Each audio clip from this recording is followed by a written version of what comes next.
എല്ലാവർക്കും നമസ്കാരം. ഇന്ന് നമുക്ക് വളരെ ടേസ്റ്റി ആയിട്ടുള്ള ഒരു എഗ് സമോസയുടെ റെസിപ്പി നോക്കാം. സാധാരണ ഫോൾഡ് ചെയ്യുന്നതിൽ നിന്ന് വ്യത്യസ്തമായിട്ടാണ് നമ്മൾ ഈ ഒരു സമോസ ഫോൾഡ് ചെയ്തെടുത്തിട്ടുള്ളത്. വീഡിയോയിലേക്ക് പോകുന്നതിന് മുൻപായിട്ട് നമ്മുടെ ചാനൽ ബിൻസീസ് കിച്ചൺ നിങ്ങൾ ഇതുവരെ സബ്സ്ക്രൈബ് ചെയ്തിട്ടില്ല എന്നുണ്ടെങ്കിൽ ഒന്ന് സബ്സ്ക്രൈബ് ചെയ്യുക. അതോടൊപ്പം തന്നെ ആ ബെല്ലൈക്കൺ കൂടി ഒന്ന് പ്രസ് ചെയ്യുക. അപ്പോൾ ഈ ഒരു സമോസയ്ക്ക് വേണ്ടിയിട്ടുള്ള മാവ് എങ്ങനെയാണ് തയ്യാറാക്കിയെടുക്കുന്നത് നോക്കാം. അപ്പോൾ നമ്മുടെ ഇവിടെ 1 കപ്പ് മൈദമാവാണ് എടുത്തിട്ടുള്ളത്. ഈ ഒരു മൈദയിലേക്ക് ആവശ്യത്തിനുള്ള ഉപ്പിട്ട് കൊടുക്കുക. അതിനുശേഷം നമ്മൾ ഈ ഒരു സമോസ നല്ലൊരു ക്രിസ്പി ആയിട്ട് വരാൻ വേണ്ടിയിട്ട് നമ്മൾ ഇതിലേക്ക് 1-2 ടീസ്പൂൺ പഞ്ചസാര ഇട്ട് കൊടുക്കാം. ക്രിസ്പി ആയിട്ടും അതുപോലെ ഒരു ഗോൾഡൻ ബ്രൗൺ നിറം വരാൻ വേണ്ടിയിട്ടുമാണ് ഈ പഞ്ചസാര ഇട്ട് കൊടുക്കുന്നത്. 1 ടീസ്പൂൺ മുതൽ നിങ്ങൾക്ക് ചേർത്ത് കൊടുക്കാവുന്നതാണ്. ഇനി നമ്മൾ ഈ ഒരു സമോസയ്ക്ക് നല്ലൊരു ടേസ്റ്റ് കിട്ടാൻ വേണ്ടിയിട്ട് നമ്മളിതിലേക്ക് ഓയിൽ ചേർത്ത് കൊടുക്കണം. ഓയിലോ ബട്ടറോ നെയ്യോ ചേർത്ത് കൊടുക്കാം. ഞാനിവിടെ 2 ടീസ്പൂൺ ബട്ടറാണ് ഇട്ട് കൊടുക്കുന്നത്. ഇത് ഫ്രിഡ്ജിൽ നിന്ന് എടുത്ത ബട്ടറാണ്, റൂം ടെമ്പറേച്ചറിലല്ല. നിങ്ങൾക്ക് ഉപ്പുള്ള ബട്ടറാണ് എടുക്കുന്നതെങ്കിൽ ഉപ്പ് നിങ്ങൾ നോക്കിയിട്ട് ചേർത്ത് കൊടുക്കണം. അപ്പോൾ ഇത് നന്നായിട്ടൊന്ന് മിക്സ് ആക്കി കൊടുക്കുക. ഇനി നമ്മൾ ഇതിലേക്ക് കുറേശ്ശെ വെള്ളം ഒഴിച്ചിട്ട് നമ്മൾ ചപ്പാത്തിക്കൊക്കെ കുഴയ്ക്കുന്ന ആ ഒരു പരുവത്തിൽ നന്നായിട്ടൊന്ന് കുഴച്ചെടുക്കാം. ഞാനിവിടെ തണുത്ത വെള്ളത്തിലാണ് ഈ ഒരു സമോസയ്ക്കുള്ള മാവ് കുഴയ്ക്കുന്നത്. ചൂടുവെള്ളമൊന്നും വേണമെന്നില്ല. അപ്പോൾ ഇനി ഇത് നമുക്ക് നന്നായിട്ടൊന്ന് കുഴച്ചെടുക്കാം.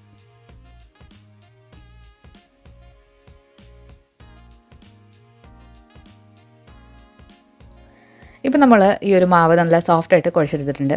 ഇനി നമുക്ക് ഇതിലേക്ക് വേണ്ടിയിട്ടുള്ള ഫില്ലിങ് തയ്യാറാക്കുന്ന ആ ഒരു സമയത്ത് നമുക്കിത് ഒന്ന് റെസ്റ്റ് ചെയ്യാനായിട്ട് മാറ്റി വെക്കാം. അപ്പോൾ നമ്മൾ കുറച്ച് എണ്ണ ഒന്ന് ഇതിന് മുകളിലായിട്ടൊന്ന് തടവി കൊടുക്കുകയാണെങ്കിൽ ഇത് ഡ്രൈ ആയി പോവില്ല, അതുപോലെ തന്നെ നല്ല സോഫ്റ്റായിട്ട് കിട്ടുകയും ചെയ്യും. അപ്പോൾ ഇനി ഇത് അടച്ച് നമുക്ക് മറ്റൊരു സ്ഥലത്തേക്ക് മാറ്റി വെക്കാം. ഇതുപോലെ ഒരു പ്ലാസ്റ്റിക് റാപ്പ് വെച്ചിട്ടോ അല്ലാന്നുണ്ടെങ്കിൽ ഒരു പ്ലേറ്റ് വെച്ചിട്ടോ ഇത് അടച്ചിക്കാവുന്നതാണ്.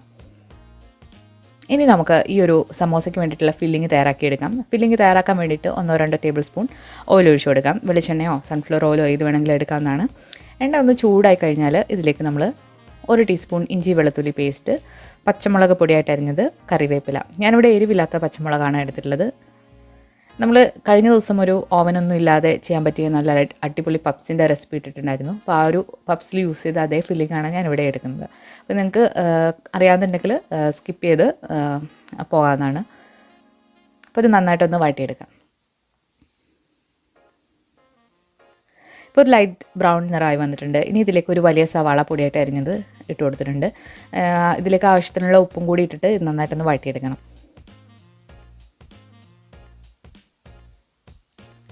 ഇപ്പം നമ്മുടെ സവാള ഒരു ലൈറ്റ് ഗോൾഡൻ ബ്രൗൺ ആയി വന്നിട്ടുണ്ട്. ഇനി ഇതിലേക്ക് നമുക്ക് പൊടികളൊക്കെ ചേർത്ത് കൊടുക്കാം. ഒരു 1/4 ടീസ്പൂൺ മുളക് പൊടി, അതുപോലെ തന്നെ ഒരു 1/2 ടീസ്പൂൺ കാശ്മീരി മുളക് പൊടി, 1/2 ടീസ്പൂൺ മല്ലിപ്പൊടി, പിന്നെ ഗരം മസാല. ഗരം മസാല എന്ന് പറയുമ്പോൾ നമ്മൾ വീട്ടിൽ തന്നെ പൊടിച്ചു വെച്ചിട്ടുള്ള മസാലയാണ്. അതിൻ്റെ ലിങ്ക് ഞാൻ ഡിസ്ക്രിപ്ഷൻ ബോക്സിൽ കൊടുക്കുന്നതാണ്.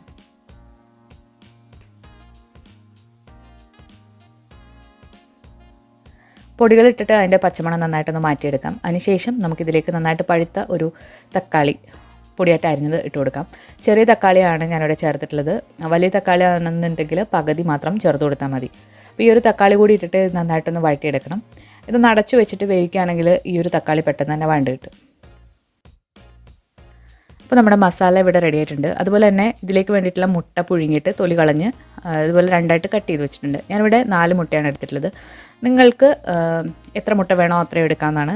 ഈ ഒരു മാവിൽ നമുക്ക് ഒരു 8 സമോസയ്ക്ക് മേലെ കിട്ടും. അപ്പോൾ നമ്മൾ ബാക്കി മാവ് വരുവാണെങ്കിൽ ഫ്രിഡ്ജിൽ വെക്കാവുന്നതാണ്. ഇനി നമ്മളൊരു വലിയ നാരങ്ങ വലുപ്പത്തിൽ ഇതുപോലെ ചെറിയ ഉരുളകളാക്കി എടുക്കുക. അപ്പോൾ ഒരു ഉരുളയിൽ നിന്ന് നമുക്ക് 2 സമോസ കിട്ടും.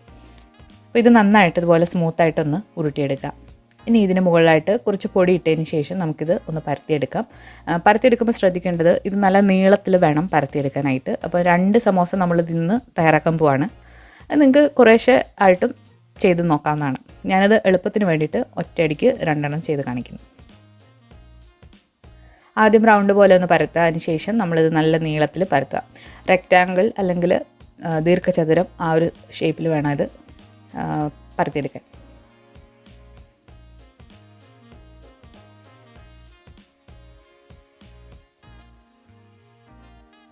അപ്പോൾ നമ്മളിതുപോലെ നീളത്തിൽ ഇങ്ങനെ പരത്തിയെടുത്തിട്ടുണ്ട്.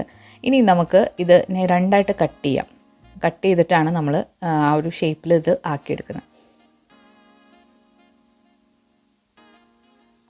ഒരു പിസ്സ കട്ടറോ അല്ലാന്നുണ്ടെങ്കിൽ ഒരു നൈഫോ വെച്ചിട്ട് ഇതുപോലെ ഒന്ന് കട്ട് ചെയ്ത് കൊടുക്കാം.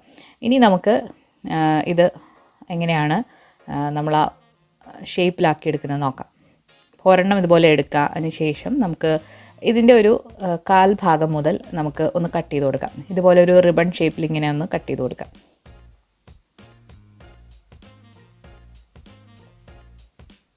ഈ ഒരു 1 ഇഞ്ച് തിക്നെസ്സിൽ ഇതൊന്ന് ഇങ്ങനെ കട്ട് ചെയ്ത് എടുക്കാം. ഇനി നമുക്ക് ഇത് ഒന്ന് എടുത്തിട്ട് ഒന്നിൻ്റെ അടിയിലായിട്ട് ഇതുപോലെ ഇങ്ങനെ വെച്ച് കൊടുക്കാം. ഇനി താഴെയും അതുപോലെ തന്നെ ചെയ്ത് കൊടുക്കാം. നമ്മൾ മുടിയൊക്കെ പിന്നുന്ന ആ ഒരു സ്റ്റൈലിൽ പോലെ ഇങ്ങനെ നമ്മൾ പായൊക്കെ നെയ്യുമ്പോൾ ഉള്ള ആ ഒരു സ്റ്റൈലിൽ ഇതുപോലെ ഒന്നിന് താഴെ ഒന്നായിട്ട് ഇതുപോലെ ഇങ്ങനെ ഒന്ന് ലെയർ ചെയ്ത് കൊടുക്കാം. നമ്മളിങ്ങനെ എടുത്തിട്ടുണ്ട്. അങ്ങനെ പെർഫെക്റ്റ് ഷേപ്പായിട്ട് വരണമെന്നൊന്നുമില്ല, ഇങ്ങനെ ഒന്ന് ഓവർലാപ്പ് ചെയ്ത് കൊടുത്താൽ മതി. ഇനി ഇതിന് മുകളിലായിട്ടുള്ള ഭാഗത്താണ് നമ്മൾ ഫില്ലിങ്ങും മുട്ടയും വെച്ച് കൊടുക്കാൻ പോകുന്നത്. മുകളിൽ ഫില്ലിങ് വെക്കാനായിട്ട് കുറച്ച് സ്ഥലം വേണം. സ്ഥലം ഇട്ടിട്ട് വേണം നിങ്ങൾ ഈ ഇതുപോലെ റിബണായിട്ട് എടുക്കാനായിട്ട്.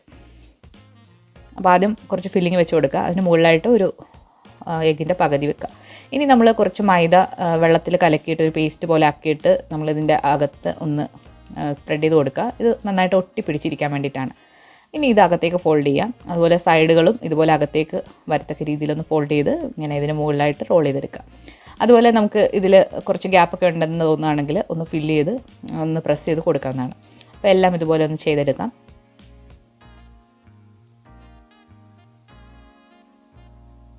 ഈ ഒരു മാവ് നല്ല തിന്നായിട്ട് വേണം പരത്താനായിട്ട്. അപ്പോൾ നല്ല ക്രിസ്പി ആയിട്ടുള്ള നല്ല അടിപൊളി സമോസ നമുക്ക് കിട്ടും. അപ്പോൾ എല്ലാം ഇതുപോലെ ഒന്ന് ചെയ്തെടുക്കാം.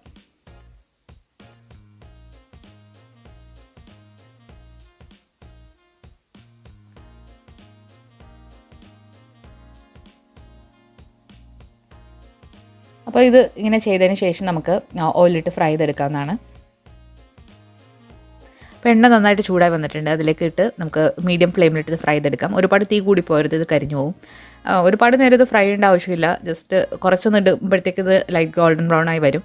ഇതിൻ്റെ ഉള്ളിലുള്ള ഫില്ലിംഗ് ഒക്കെ നന്നായിട്ട് കുക്കായതാണ്. അപ്പോൾ നമുക്കിതുപോലെ ഒന്ന് ഫ്രൈ ചെയ്തെടുക്കാം.